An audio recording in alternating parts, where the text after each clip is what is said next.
ഇന്ന് ദുഃഖ വെള്ളിയാഴ്ച. മനുഷ്യകുലത്തിന്റെ പാപപരിഹാരത്തിനായി ഈശോനാഥൻ സ്വജീവൻ നൽകിയ പൊൻസുദിനം.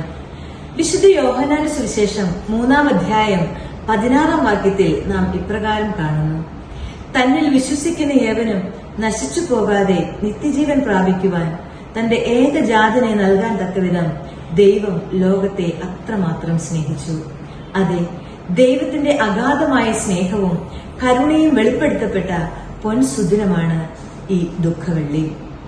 ഏശയ്യാ പ്രവാചകന്റെ പുസ്തകം 53-ാം അധ്യായം 5-ാം വാക്യത്തിൽ നാം ഇപ്രകാരം കാണുന്നു: നമ്മുടെ രോഗങ്ങളാണ് അവൻ ചുമന്നത്, നമ്മുടെ ദുഃഖങ്ങളാണ് അവൻ വഹിച്ചത്, നമ്മുടെ അതിക്രമങ്ങൾക്ക് വേണ്ടി അവൻ മുറിവേൽപ്പിക്കപ്പെട്ടു, അവന്റെ ക്ഷതങ്ങളാൽ നാം സൗഖ്യം പ്രാപിച്ചുവെന്ന്.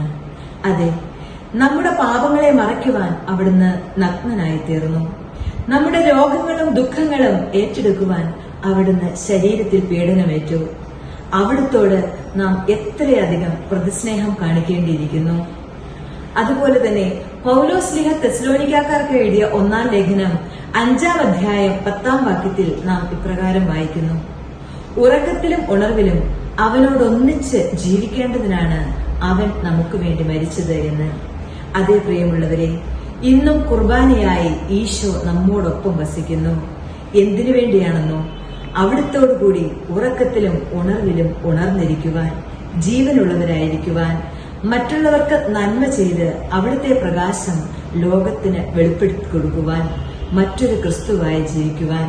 അതിനുള്ള ഒരു ആഹ്വാനമാണ് ഈ ദുഃഖവെള്ളി നമുക്ക് നൽകുന്നത്. ഈ ദുഃഖവെള്ളിയുടെ എല്ലാ ആശംസകളും സ്നേഹപൂർവ്വം നേരുന്നു.